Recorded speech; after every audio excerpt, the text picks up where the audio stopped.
എൻ്റെ സുഹൃത്തുക്കളെ, തെരുവിലെ തല്ലല്ല, ഒരു പള്ളിക്കുള്ളിലെ തല്ലാണ് നമ്മൾ ഈ കണ്ടുകൊണ്ടിരിക്കുന്നത്. എൻ്റെ സുഹൃത്തുക്കളെ, പള്ളി എന്ന് പറയുന്നത്, അമ്പലം എന്ന് പറയുന്നത്, ഈ ചർച്ച് എന്നൊക്കെ പറയുന്നത് തീർച്ചയായിട്ടും എൻ്റെ ഒരു കൺസെപ്റ്റാണ്, എൻ്റെ ഒരു തോന്നലാണ്. അത് തല്ലുകൂടാനും മറ്റുള്ള ഒരു സ്ഥലമേ അല്ല. സമാധാനപരമായി പോയിരിക്കാൻ പറ്റുന്ന ഇടങ്ങളായിട്ട് മാറണം. അങ്ങനെയാണത്. ഇടങ്ങളായിട്ട് മാറണമെന്നല്ല, അത് അങ്ങനെയാണ്. അങ്ങനത്തെ ഇടങ്ങളാണത്. അവിടെയാണ് പല എന്താ പറയുക അധികാര വടംവലിയുടെ ഭാഗമായിട്ട് അതിഭീകരമായി തല്ലടക്കുന്നത്. ഈ തല്ലവിടെ അവസാനിച്ചോ? ഇല്ലെന്നേ. ഇതിന്റെ ഭാഗമായിട്ട് എന്താ സംഭവിച്ചേ? അവസാനം ആ പള്ളിയിലേക്ക് പോലീസ് എത്തുന്ന ഒരു അവസ്ഥ വന്നു. ദാ പോലീസ് എത്തിയിട്ടോ, കണ്ടോ?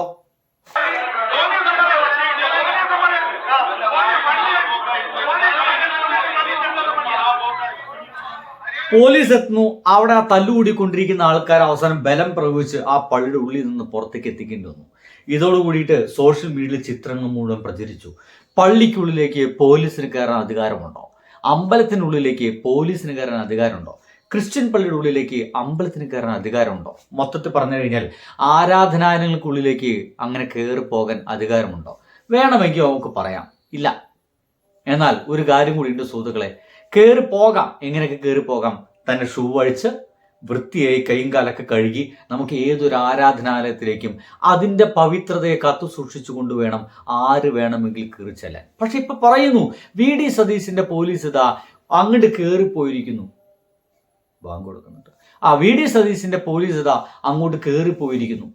എന്തൊരു ഭീകരമാണ് ഈ കാണുന്നത്. മുസ്ലിം ലീഗരൊന്നും പ്രതികരിക്കുന്നില്ലല്ലോ എന്ന രീതിയിലുള്ള രാഷ്ട്രീയ ചർച്ച കൂടി ഇതിന്റെ പുറകിൽ നടക്കുന്നുണ്ട്. നിങ്ങളൊരു കാര്യം മനസ്സിലാക്കണം. പള്ളിയായാലും അമ്പലമായാലും ക്രിസ്ത്യൻ ചർച്ച ആയാലും ഒരു പ്രശ്നം നടക്കുമ്പോൾ അത് പള്ളിയാണ് കയറണ്ട, അയ്യോ അത് അമ്പലമാണ് കയറണ്ട എന്ന് പറഞ്ഞു നിൽക്കാൻ പറ്റുന്ന ഒരു വിഭാഗമല്ല പോലീസ്. അവർക്ക് അങ്ങനെ ജാതി മതമൊന്നുമില്ല. എവിടെയെങ്കിലും എന്തെങ്കിലും ഇഷ്യൂ നടക്കുന്നുണ്ടെങ്കിൽ, ക്രമസമാധാന പ്രശ്നങ്ങൾ നടക്കുന്നുണ്ടെങ്കിൽ ആ ഒരു ഷൂ ഇട്ട് തന്നെ കയറും. ആ സമയത്ത് ഒരു ഉസ്താദ് പറഞ്ഞ പോലെ അവളെടുത്തിട്ടൊന്നും അവിടേക്ക് കയറാൻ പറ്റൂല എന്നുള്ളതാണ്. ഇനി അതൊന്ന് കേൾക്കണോ? ഭയങ്കര രസകരമായിട്ട് ആ ഉസ്താദ് അത് പറഞ്ഞിട്ടുണ്ട്. എടാ, നമ്മുടെ പള്ളിയിലേക്ക് നിങ്ങൾ അങ്ങനെ ആ ഒരു പോലീസിനെ കയറ്റിയില്ലടാ എന്നാണ് അദ്ദേഹത്തിന്റെ വർത്താനം. മുസ്ലിം പള്ളിയിൽ പോലീസുകാരെ വൂട്ടിട്ട് കയറിയത് ശരിയായോ? എടാ മോനെ, പോലീസുകാർക്ക് ഉതു കൊടുക്കാൻ സംശമ്പളം കിട്ടിയില്ലടാ, അതുകൊണ്ടാണ് അവര് ഉതു കൊടുക്കാതെ വൂട്ടിട്ട് ചാടി പള്ളിയിൽ കയറിയത്. എടാ, പള്ളി എന്തിനുള്ളതാടാ? 10,000-കണക്കിന് പള്ളികൾ കേരളത്തില്. ഏതെങ്കിലും പള്ളിയിൽ പോലീസുകാർ വൂട്ടിട്ട് കയറുന്നുണ്ടോ? ആരാധനകൾ തടസ്സപ്പെടുത്തുന്നുണ്ടോ? എന്തെങ്കിലും ഒരു ഉപദ്രവം പോലീസുകാരുടെ പക്ഷത്ത് ഇല്ല. എന്തുകൊണ്ടാണ്? പള്ളികളൊക്കെ സുഹൃതങ്ങൾ ചെയ്യാനുണ്ട്, സൽക്കരണങ്ങൾ ചെയ്യാനുള്ള സ്ഥലമുണ്ട്. അൻസാരി ഉസ്താദ് കൃത്യമായിട്ട് പറയുന്നുണ്ട്. കേരളത്തിൽ എത്ര പള്ളികളുണ്ട്? ആ പള്ളികളൊന്നും ഇങ്ങനെ കണ്ടില്ലല്ലോ. ഈ പള്ളിയിൽ മാത്രം എന്തെങ്കിലും സംഭവിച്ചേ? അങ്ങനെയാണെങ്കിൽ ആ പള്ളിക്കുള്ളിൽ എന്തൊക്കെയോ പ്രശ്നം സംഭവിക്കുന്നുണ്ട്. ആ പള്ളിയുടെ ഉൾവശം എന്ന് പറയുന്നത് ആരാധനയ്ക്ക് വേണ്ടി മാത്രം ഉപയോഗിക്കുന്ന സ്ഥലമല്ലാതായി മാറിയിരിക്കുന്നു. അതുകൊണ്ടാണ് ആ പള്ളിക്കുള്ളിലേക്ക് ബൂട്ടിട്ട് കയറി കൊണ്ട് വന്നതെന്നതാണ്. എന്നാൽ ഇതിന് രാഷ്ട്രീയപരമായിട്ട് പല ചർച്ചകളും നടക്കുന്നുണ്ട്. നോക്കൂ, ചർച്ച പ്രധാനമായിട്ട് നടക്കുന്നത് മുസ്ലിം ലീഗിനെതിരെയാണ്. എന്തുകൊണ്ടാണ് മുസ്ലിം ലീഗിനെതിരെ ഇങ്ങനെ ചർച്ച നടക്കുന്നത്? നോക്കൂ, ലീഗിന്റെ ചാവേറുകൾ ജീവിച്ചിരിപ്പുണ്ടോ എന്തോ എന്ന് പറഞ്ഞുകൊണ്ട് ഒരു പോസ്റ്റ് ഇങ്ങനെ ഗംഭീരമായിട്ട് ഷെയർ ചെയ്യപ്പെടുന്നുണ്ട്.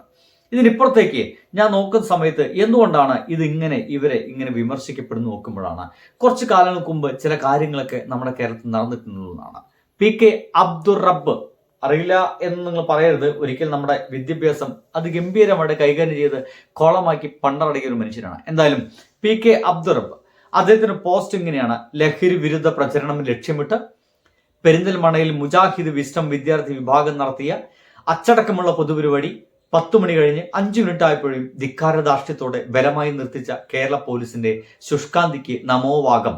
പിണറായി വിജയൻ ഭരിക്കുന്ന കാലഘട്ടമാണ് ഇത്. 2025 13-ാം തീയതി മെയ് മാസത്തിലാണ് ഇങ്ങനത്തെ ഒരു പോസ്റ്റ് PK അബ്ദുർ റബ്ബ് ഇട്ടത്. എന്തിനായിട്ടത്? അന്ന് അവിടെ ഒരു പരിപാടി നടക്കുന്നുണ്ടായിരുന്നു. രാത്രിയാണ്. ലഹരി വിരുദ്ധ പ്രചരണം. മുജാഹിദ് വിസ്റ്റം എന്ന് പറയുന്ന ഒരു കമ്മിറ്റിയാണ്. മുജാഹിദിന്റെ വിസ്റ്റം എന്ന് പറയുന്ന വിദ്യാർത്ഥി വിഭാഗമാണ് ആ പ്രോഗ്രാം നടത്തിയത്. 10 മണി വരെയാണ് മൈക്ക് പെർമിഷൻ.